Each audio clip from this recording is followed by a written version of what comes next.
What's going on, everybody? It's the Keymaster 84 coming at you guys today with a brand new episode of TBD number 4, baby. That's what we're doing right now. I'm here with my pal, my buddy, my best friend ever. The man, the myth, the legend, Mr. Big Road 206. Good evening, folks. How are we doing? Yeah, TBD Live, baby. Hell yeah. What have you been up to, my friend?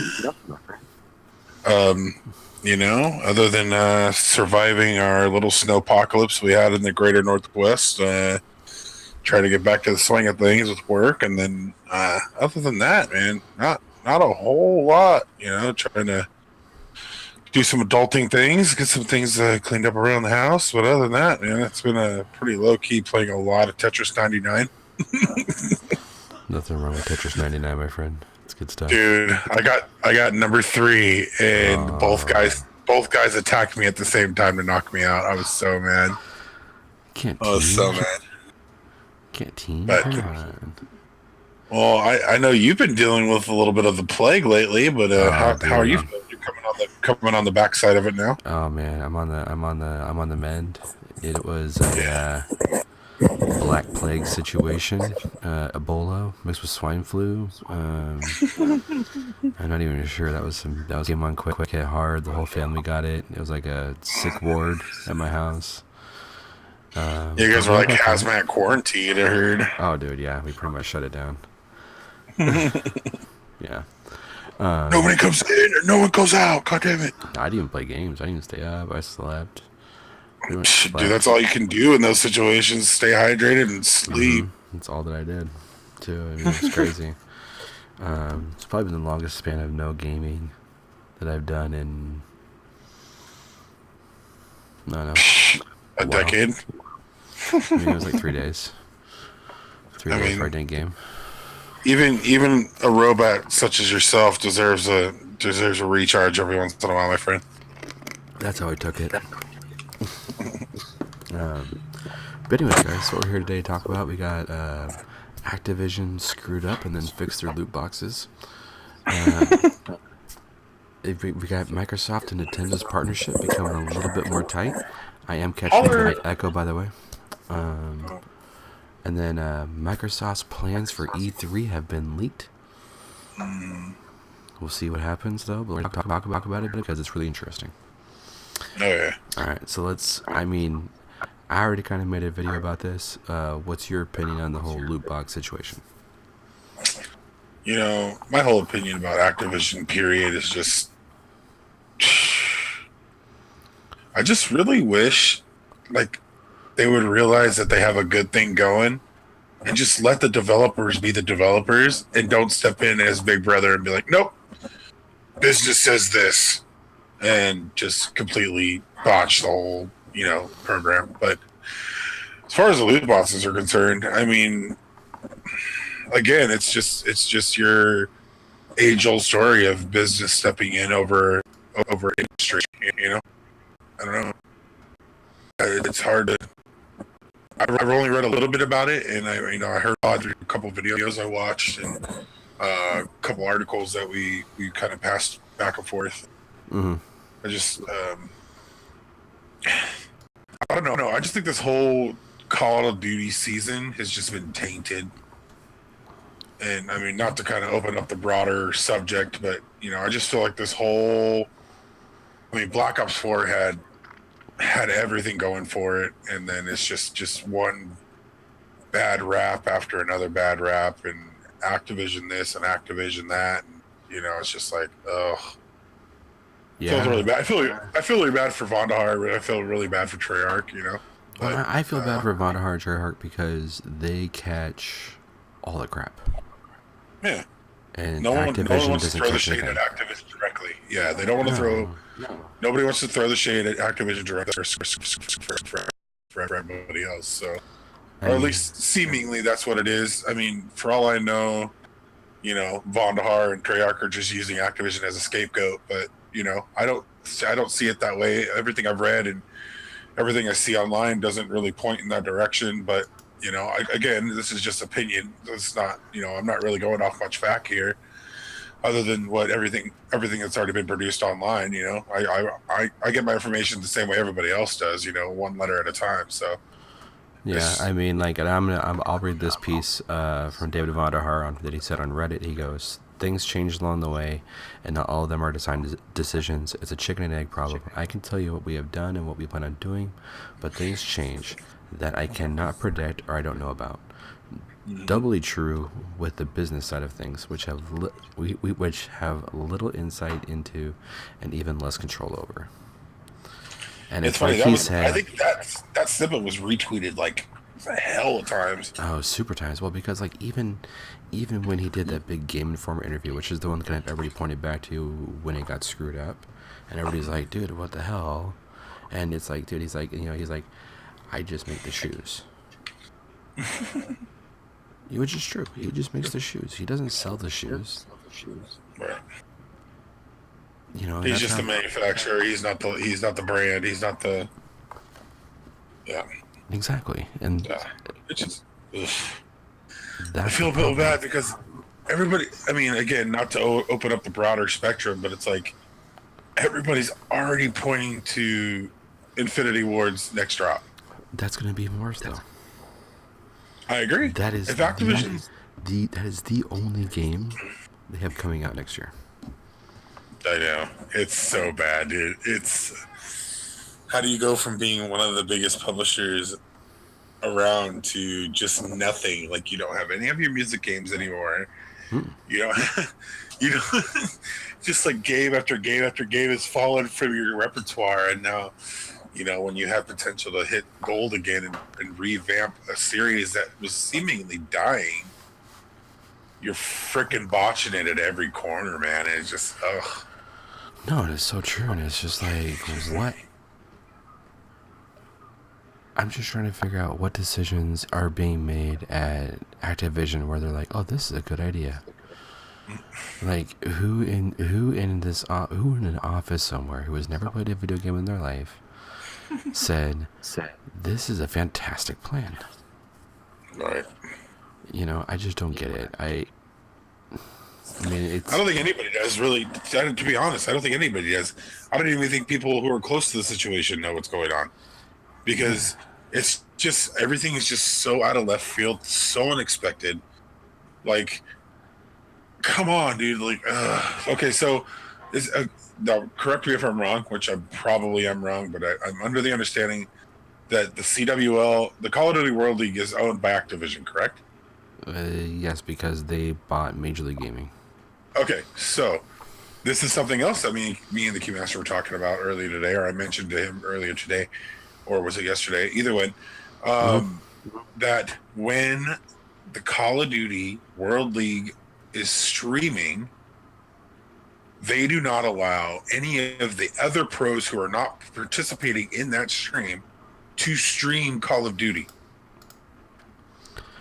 That doesn't make sense to me. Let's put this in perspective here. I was watching OpticX video. I think it was on Wednesday. He was kind of bringing it up in his videos. You have Scumper Jumper, who had 17,000 or almost 18,000 viewers, and then you throw another 6,000 in for Dashy. Those are just two players from Optic. That was 23,000 viewers between two players that were literally counting down the minutes to where they had to switch over to another game. Yeah. I.e. Apex Legends, i.e. Fortnite, i.e. these other games, these other free-to-play games, let alone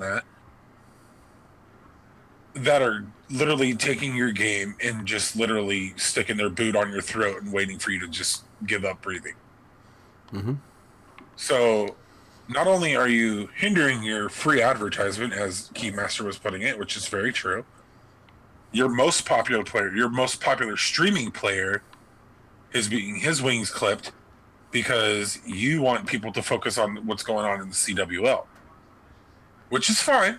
It's understandable, but why not allow your other pro players who are not involved in that week's get matches to stream while you're streaming? So not only do you have your 10,000 to however many thousand viewers for the CWL matches that day, but you also have Scumpy on live watching your CWL matches while he's playing pubs or playing league play or playing Oh, blackout. it'd be huge. I mean, You have, I mean, like I said, between those two players, 23,000 viewers. Well, You add in another 10,000 viewers for the CWL, you're talking about almost 40,000 plus people watching Call of Duty at one time. Well, I mean, you got to think about it. If you had, all the Optic guys, I mean, because that'd probably be roughly 35 to 40,000. Easy. Yeah. If you had, and then you had someone like a face sensor, enable, a few of the other like quote unquote Higher named, more mainstream guys, Kenny, all those guys. Yeah. They would be able to break in, and then you'd actually be like, people would actually be like, oh, I want to root for this guy that I watch every day. Because right now, you tune in? Who are you rooting for? Oh yeah, because I want to watch Midnight play. I mean, no offense to Splice. Midnight. No offense to Midnight or Splice, but it's just like, people, if Scumpy were to leave Optic, Optic will lose fans. People will follow Scumpy. It's just like the NBA. Everybody who was watching LeBron in Cleveland is now watching him in LA. Are our Laker fans, exactly. It's just the way it works. It's the same. It's the same thing. You have your top teams. You have Optic. You have Envious. You have 100 Thieves. You have E United. FaZe is out. FaZe isn't playing right now. So Rise. So let's just say even those top four teams: 100T, Optic, E United, and what was the other one? Rise. Just those four teams alone. If you had them, all their main players streaming at one time, while a Splice and a Midnight are playing, you're talking upwards to almost 50,000-60,000 people watching Call of Duty at one time. And then you could still have the game on in like a little picture-in-picture type screen. I mean, it's just stuff you could do to make it work, to get people wanting to watch. I don't know. They are trying to use old school marketing in a new school form, and it's not working.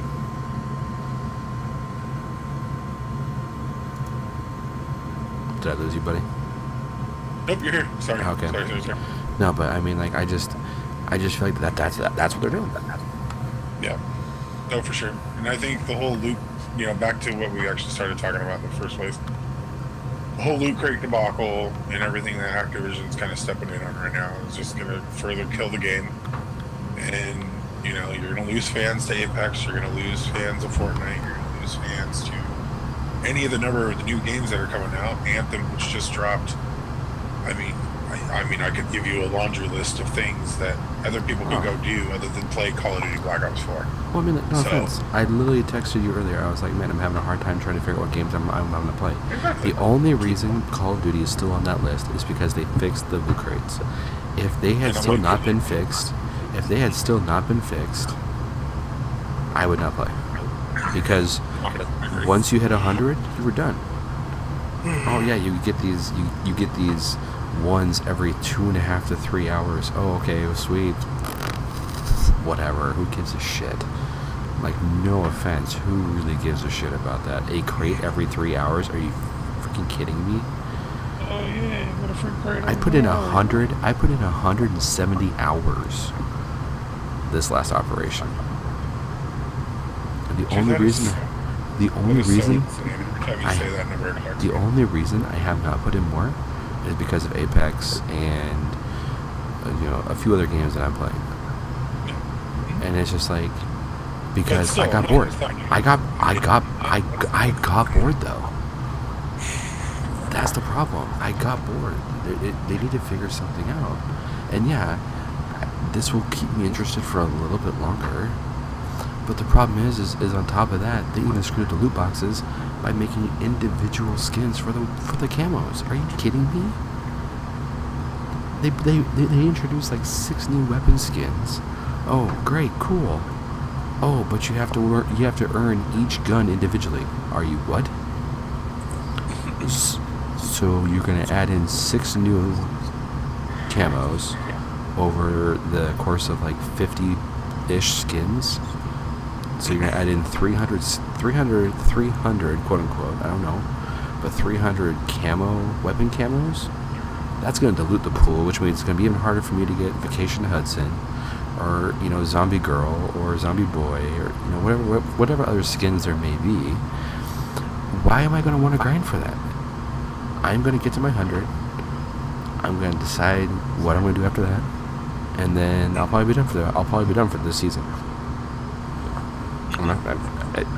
That's just the way it is. I'm sorry. But no, I agree, bro. I do. I think, especially for someone like you who plays a lot more games than I do, but well, I mean, I think that's what makes it great, though. On Call of Duty. Yeah, but you focused on Call of Duty mainly. Like, I have other influences like the Switch or whatever, but your gaming was specifically Black Ops for that block of time. And, you're going after Dark Matter and all this other things, and it's like, all of a sudden, like you said, you kind of got bored with it. It's the same stuff over and over and over again. The black market was kind of tweaked. Blackout was losing its luster. You could only play so many pubs to try to get headshots for Black Matter, or Dark Matter. But, it's like, but then something like Apex Legends comes out and, where it was completely surprised to most everybody, but has gotten over 25 million followers in its first week. Now we're going into week 3, I think, And I don't even know what the count's at anymore. I honestly don't. They haven't said. They haven't announced a new one. So, I'm assuming it's doubled at least. Oh, probably. So,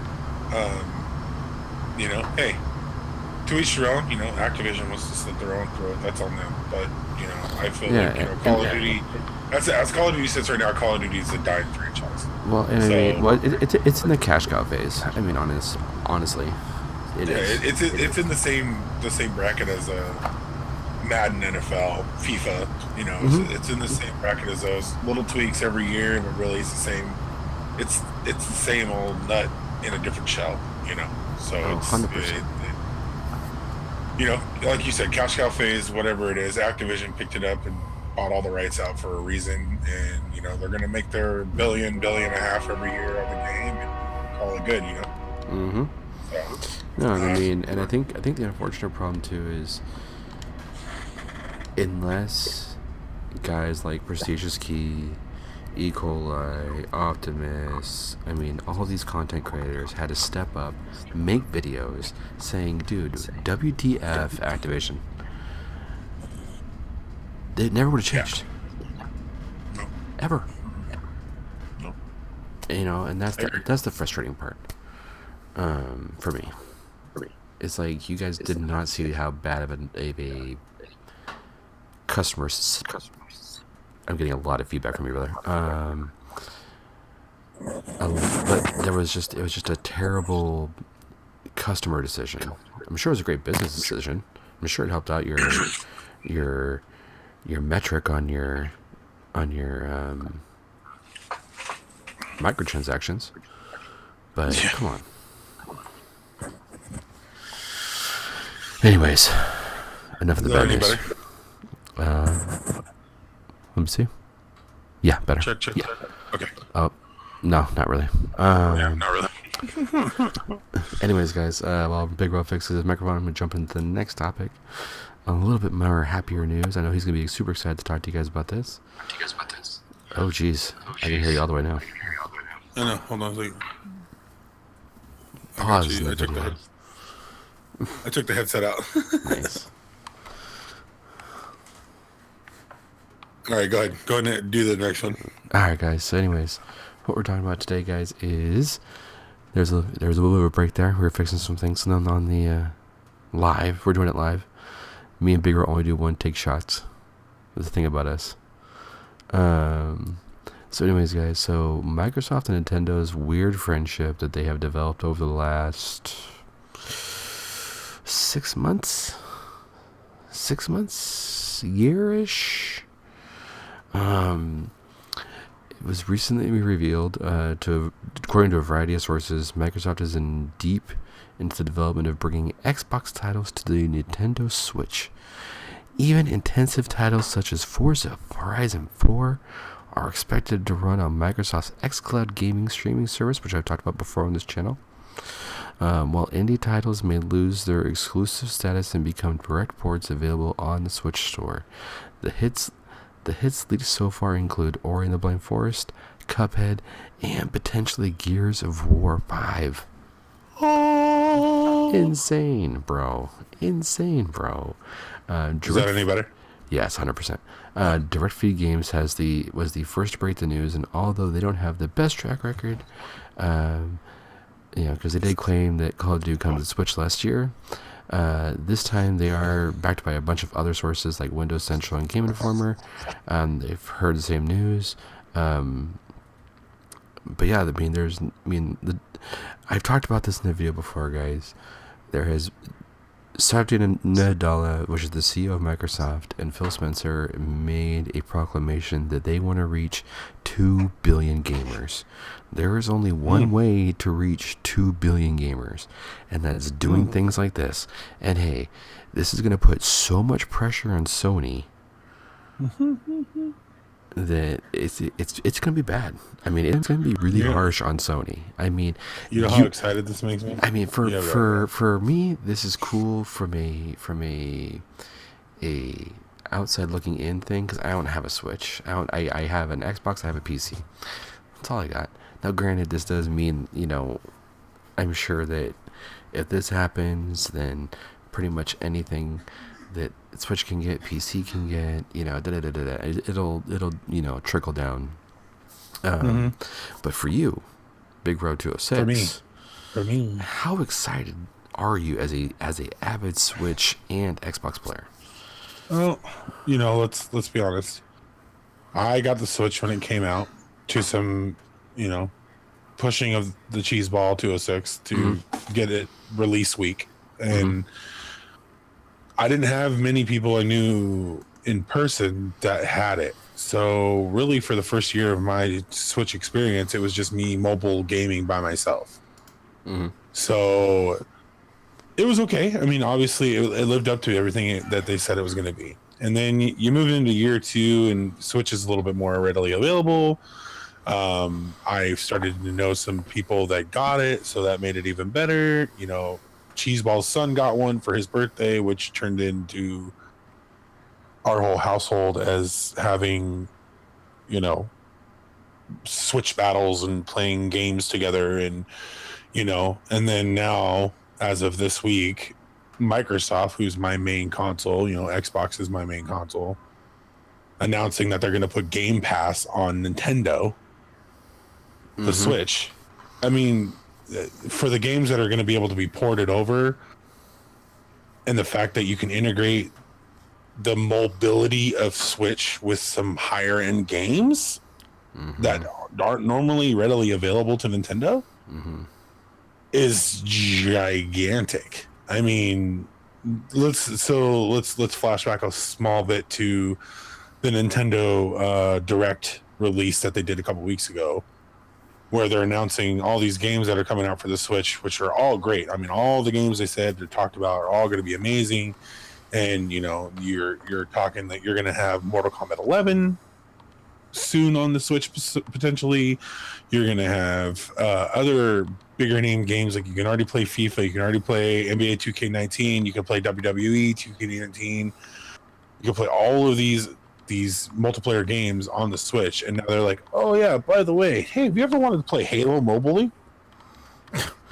Here you go. Hey, have you ever wanted to play Gears of War mobilely? Boom, here you go. Have you ever wanted to play anything else that was Xbox exclusive. Well, and it's not even just that. It's the Game Pass service. Yeah, exactly. I mean, which It's is insane. So for $10 a month, and now I this, can do it on 2 different consoles. well, and it's not even that though. Like in theory, you could play Sea of Thieves at work. Yep. Yep. I mean, that's a fairly intense game, Yeah. and you're just gonna be able to Not play graphically challenging though, so I mean, it should be able to work on the Switch. fine. You know, it should be great. But think of that, like, you know, you got 4 friends together, you know, or 3 or 4 friends together, and you're like, oh hey, let's go to the high seas. Yeah. Sweet. Exactly. You know, Gone. see ya. You know, But like you said, I mean, the main it's point not is, even, it's the Game Pass service. So Yeah. you're talking all the other games, that are in Game Pass, plus like right now, you'd be able to play Crackdown 3, Forza Horizon 4. Forza's, yeah.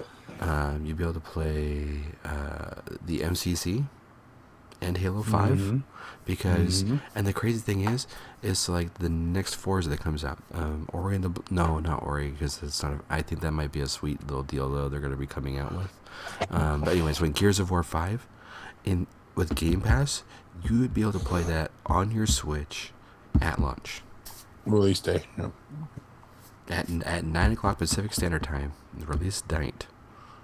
You would be able to play it on your Switch. So there's definitely going to be some parameters and things that the Switch can't do that a console can do. Well, I mean, there's going to be stuff where like games are just too graphically demanding. Like, no offense, like I don't know if, well, but that's the thing though, and that's why the Project X Cloud comes in, is because what the X Cloud's trying to do is it's trying to handle like 90% of the computing power. That way, the hardware only has to do about 10% of the actual work. And so that's why I think they're going to kind of use this as a test, because if this works, if this works fairly successfully, I don't even think it has to work perfectly right away, but I think even if it works, we'll say 70% of expectation, I think they improve it. Next thing you know, it's on Android, iOS, everything. And then everybody's like, PlayStation, Screw you. what are you gonna do, bro? You should have went multi-platform with Microsoft or with Minecraft when you had the chance. Oh, you went with multi-plat now? We got all the plats. All the plats. We got all We're the a plats. coalition now. We're a coalition. Yeah, I mean, We are the United Nations of video game industry. yeah, and so I mean, and you gotta think about it. This isn't the first time this has been done. Nope. Because right now Nintendo is already game streaming Resident Evil 7 in Japan. So it can be done. Now, granted, Microsoft's version is a lot more ambitious than one game. Way more ambitious than that. But I think it's huge for the industry. I mean, because like I'm sorry, like, because then you're not even. It's no longer about, oh, I have an Xbox One X. It's, dude, did you play Crackdown last night? Oh, dude, I played. Exactly. It's just about the game. It's not You know, about it your doesn't source. matter. Now, granted, me personally, and I know Big Ro, we're still going to stay in the Xbox family of devices. We're not going to leave. No. And that's the thing, though, is Microsoft's realized they've reached their. I mean, they might gain or lose 5 or 10% either way, as far as console sales go. But it's like, okay, cool. But that's why they stopped. That's why they stopped caring about. Oh, we sold 35 million consoles. Oh, great. Who cares? Now, if they can come back and say, well, hey, every single person who is a part of our Game Pass service buys 8 brand new games every single year, that says a lot. Because you know what? They ain't making money off their consoles. They're making money off the games. And if they can say that, dude. Well, it's hard because if I'm paying $10 a month for the Game Pass, like like this is kind of where I see the Game Pass as obviously it's a huge win because you have access to Microsoft's exclusive library. But for instance, Crackdown 3, Forza 4, Horizon, Gears of War 5, Halo Infinite, whatever. whatever games are going to come out in the future that you're going to have access to day one from Game Pass. We're only paying $10 a month. Mm-hmm. You play at least two of those games, two of the new release games a year. Mm-hmm. The Game Pass pays for itself. No, hands down. Because the games are $59.99 a piece. But how many people try out that game on their phone or their Switch? Right. Oh, and then go buy it. Right. And then go out and buy it. Right. That's what Microsoft's banking on. But because they've already said that people on average buy 30% more games who subscribe to Game Pass. Which is, I mean, like, even Phil Spencer's like, you guys know that we're giving you the games for free, right? For free, right? Yeah, we're only paying $10 a month here. Just so you know, we just want to make sure we're not, not like lying to people here. You know, you're getting these things for free. But that's what's so crazy. leading in from Microsoft. I mean, I know there's still more to talk about on this, but I'm really excited about the leaks that Microsoft has also had this last week about their E3. Oh, baby. This is what I love. I think Microsoft's already aiming for an A+ rating on their show here, and I think they were gonna start out with an A and just work for the plus. So, do you want me to run it down real quick? Yeah, go for it. All right, so French gaming news outlet Jeux Video is reporting that Microsoft plans to discuss its next-gen Xbox lineup at E3 this year, since Sony has decided to skip the video games industry's largest annual expo this year. Because they're stupid. Because they feel it's an outdated model. That was said by Sean Layden. You can go back and watch an interview. He did say that. They must, PlayStation executives must work closely with Activision. Maybe. Well, they do have that. They do have that deal worked out.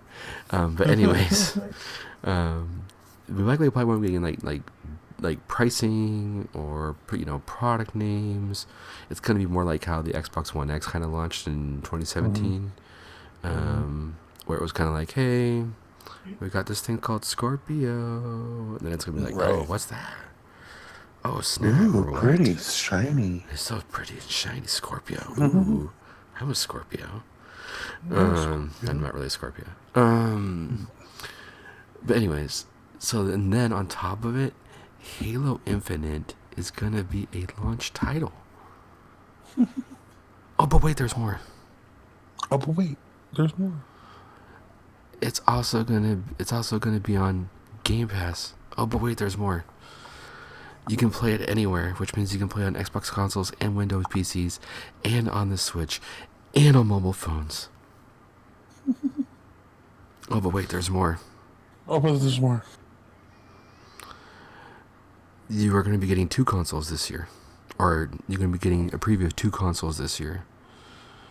It's going to be like the 1X and the 1S. The one's going to be about 3. Okay, so this...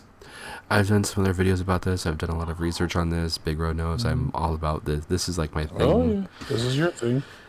The 1S version is going to go for about $300. It's going to be a discless device. It sounds crazy, guys. I know it's gonna. You'll see once we kind of get down the path how we got there. Goodbye, GameStop. Yeah, exactly. Yeah, pretty much the middle finger to GameStop right there. But you got Scarlet and you got Scarlet's the family of devices, and then you got Anaconda, which is the higher end. I think it's Maverick, which is the lower end. But I mean, they're gonna have solid state hard drives, which means your load times are gonna be absolutely insane. And then there is speculation. So if you guys, now having all this information, if you guys are on Twitter and you guys follow certain people on Twitter like I do, I follow a lot of Xbox people on Twitter, obviously, and a lot of stuff's been coming out. I mean, you got Phil Spencer tweeting background shots of guys working on Gears of War 5. You got guys talking about E3 maybe being 8 hours long, just because you got to think about it. Everybody was like, oh, I could go to Microsoft or Sony and get some time on the stage. They don't have that this year. And typically, Nintendo doesn't do a live conference anymore. They do a Treehouse event. Maybe it's like an hour pre-recorded thing. Mm-hmm. So Microsoft, which works out just fine for them. So oh yeah, they don't care. Microsoft, they've been marching the beat of their own drummer for years. Mm-hmm. They've gone off. They've gone off, done their own thing. So pretty much everybody has to go to Microsoft and be like, hey, we want to show off our game that's coming out this year. Mm-hmm. And can you help us out? It's like having a public makerspace and you're the only building available. Well, yeah. Well, I mean, it's just like, hey, I really want coffee. Oh, we're the only coffee stand in town. Oh, really? You have Starbucks? Yeah. No, sorry. No, we're the only one. Dutch Brothers? No, sorry. Doesn't happen that way. But I mean, it's insane to me because there's even rumors that Microsoft's getting back the Call of Duty exclusivity because of all this. And it's just insane to me. I'm just like, what is happening, Sony? What did you do? What did you do? They wanted to puff their chest and play King of the Mountain when they were on top for the short time, knowing that Xbox was going to come back with a fury, and let alone Nintendo coming to knock them off their pedestal for the last year. But yeah, they were on top for a year. They hadn't been on top for a decade, and they wanted to puff their chest and get all this. Oh no, we're PlayStation. Hear me roar, and then Microsoft and Nintendo were like, all right, here, hold my beer, and Yeah, so I mean, I think they pretty much E3 is pigeonholed insane. themselves. That's what I'm getting at. 100%. I just don't know why. Like, okay, I can understand why you have a philosophical idea that E3 is an outdated model. I can understand that. But that's like, that's like a car company not going to an international car show. It's the same idea, right? I would think so. I mean, do car companies have to go to international car shows these days? I highly doubt it. Yeah. But you know what? There's still 3 or 4 of them that roll through Seattle every single year. Every year. I'm just laying out facts, and it's just like, it's just insane to me that all of a sudden it's like Microsoft's gonna have all this stuff going on. They're gonna have these new consoles. They're gonna have all these new services. They're gonna have all this hype, and then Sony's gonna wait probably until September to have their PSX. Their little thing, yeah. And it's like, okay, well, you guys are now 4 months behind the ball. And mind you, Sony's gonna have to come out and like really razzle dazzle. They're not going to. They're gonna be like, oh, here's the PS5 we've been talking about for the last 6 months, and they're gonna have to. Though. Here's some exclusive titles that But this is the thing, though, is if Microsoft's not gonna tell you any hard details, they're not gonna tell you a price. They're not going to tell you how the performance. They're just going to say, hey, we're going to have 2 consoles coming out. One's going to be like the arcade model that you guys have always been used to getting before, back in the 360 era, because everybody loves the 360 era. They're going to play on your nostalgia. And then, you guys remember when we had the Pro model? Well, this is just like your Xbox One X, but even better. You will be able to hit native 4K on any game. Period. Let's just shine it up a little bit more and put a bigger red bow on it. And then done. That's all they're gonna say. That's all they're gonna say. They might be like, oh, we got ray tracing and all these other little fancy doodads that are kind of getting hip now to PC people.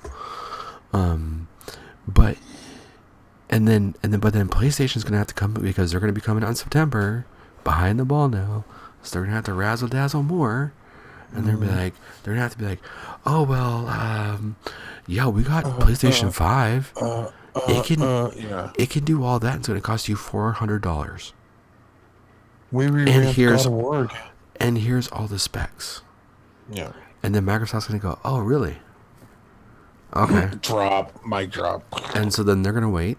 and then if somehow they're beating them, which I highly doubt they will, then they'll be like, okay, fine, they'll re-engineer and then make it better. The only way I see PlayStation coming out ahead is if somehow they put this out in like early 2019. And I'm talking like come out with a console in like March. Which would be unheard of. Right. But that's the only way. If they only come out with one PlayStation 5, which rumor is they've made some changes based off of rumors from Microsoft that now PlayStation's also going to have 2 consoles. We'll see how that works out for them because no offense to Sony. The 5 and then the 5 Pro, like they did with PS4. Well, the 5 Pro or the 4 Pro came out way later through the life cycle, though. Yeah. And the problem is that Microsoft, this is what Microsoft does.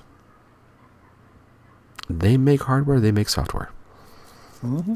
Sony, you make TVs. You make bad movies. I don't even remember the last good Sony movie I watched. Maybe a Resident Evil movie? That's like going to a carpenter and telling him to paint your nails. Kinda, yeah. No. I'm not trying to throw shit in Sony. They did amazing this generation. They kicked Xbox's butt this generation. But the problem is I bet you at E3, this is how I see E3 going down. They acquire 4 more studios. Yeah, we'll say you know. They acquire 4 more. You know what? I bet you they lead with the 2 new consoles. Now that everybody knows. Now that it's been leaked. Whatever. They'll just put out what everybody knows already, and then they'll start. We lead with the 2 new consoles. That's hidden stuff on it. We lead with the 2 new consoles. We talk about, how excited we are to be partnering up with people we've had, partnerships with in the past. Here's some new exclusives coming for 2019, 2020, blah, blah, blah, blah, blah, blah. Great, cool, whatever, da-da-da-da-da. Oh, by the way, we bought 4 more studios because their goal is to have a new game, a new Microsoft brand game every quarter. There you go. Every 3 months, and then hence, a new game. Hence, going back to the Game Pass thing, 4 exclusives of a year pays for Game Pass itself. Exactly. Now, granted, not all of them are going to be AAA, Gears of War 5, Halo Infinite titles. Look how well some indie games do. Like you said, Cuphead. But like Outer Worlds, people are raving over Outer Worlds. That is getting so much hype now. Yeah, people are getting super excited, and that's by Obsidian, one of the companies that they've already bought. Now, 2K is publishing it because that was already a done deal. But that's one of the games for one of the companies that they bought.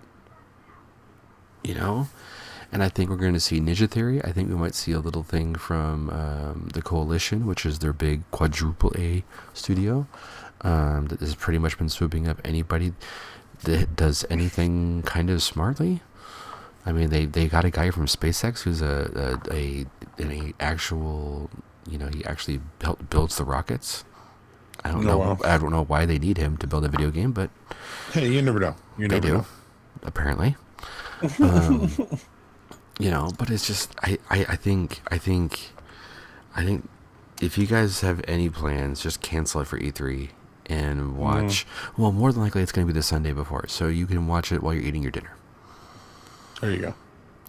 Or if you can't catch it live, there's always goes up on YouTube. So it'll be up on YouTube, and everybody will have a reaction. I know I will be doing that.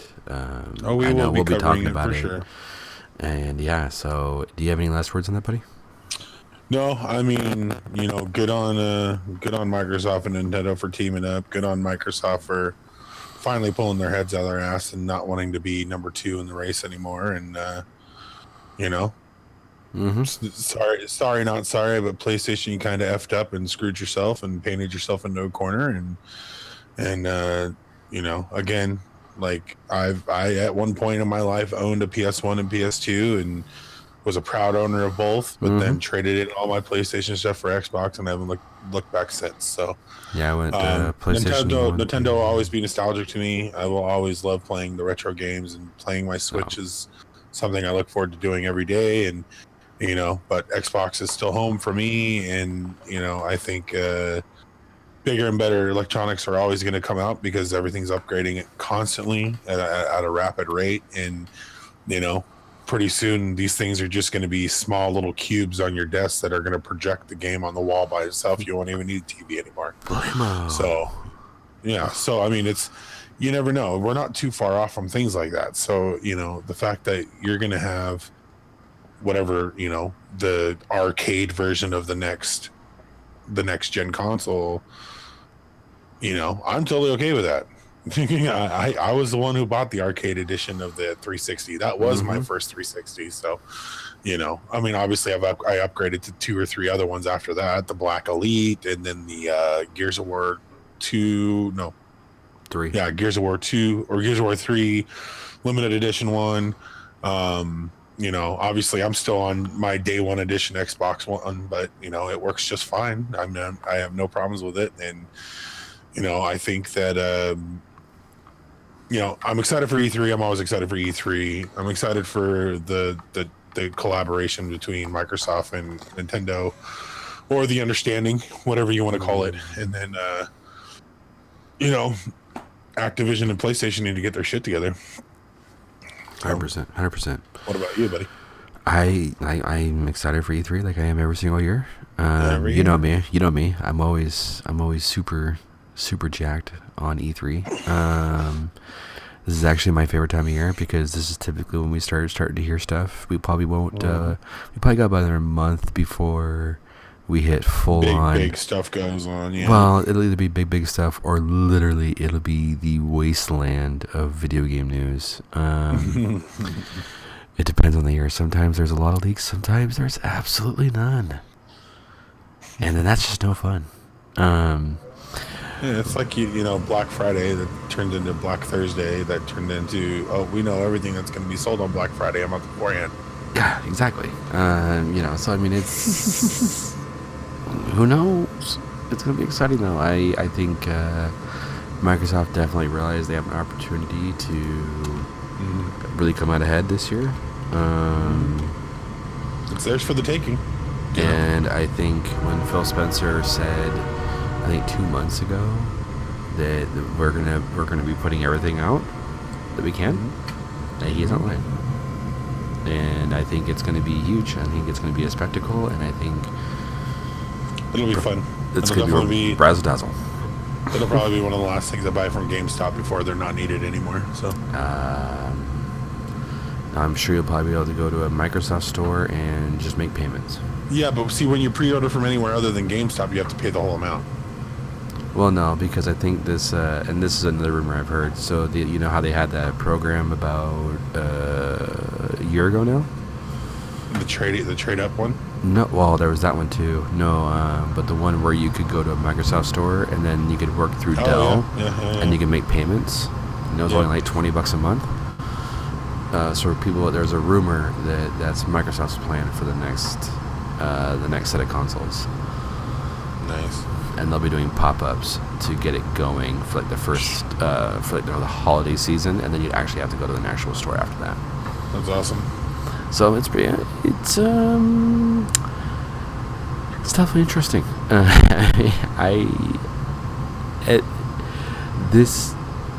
I don't want to get off on too huge of a tangent, but ever since Phil Spencer officially took over as head of Xbox, because a lot of people don't realize that he was never, for the last forever, he's only been the head of Xbox for like the last like two years roughly. It's been little things like this and little tweaks and him talking to the CEO Satya Nadella and being like, hey, if you give me the money, I can make this happen. I can make it happen. And he went, fine, here's the checkbook. Here you go. Here's this black card, no limit. Go ahead, go out. Have at it. There you go. But anyways, so I mean, I'm personally super excited. I'm excited about the partnership with Nintendo. I hope it kind of, instead of it becomes a one-way street, it starts becoming more of a two-way street. But I'm not going to get my hopes up.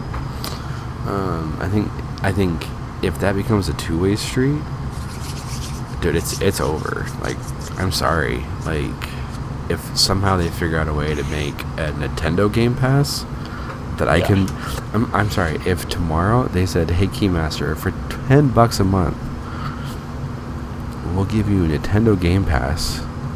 It's okay. Where do I sign? Don't you want to know what you get? No, I don't. Sign me up. Where's how do I sign up? It's over. It's done. You know. Well, they kind of do that now with Nintendo Online, so. But I can't do that. I can't download that on my Xbox though. I know. That's what I'm talking about. Trust me, I love throwing a couple rounds of Excite Bike at it every once in a while. Yeah, exactly. But besides that, I mean, the fact that Activision is slowly becoming a worse publisher than EA, which I never thought would have to see happen. Well, EA is kind of climbing. EA is kind of like the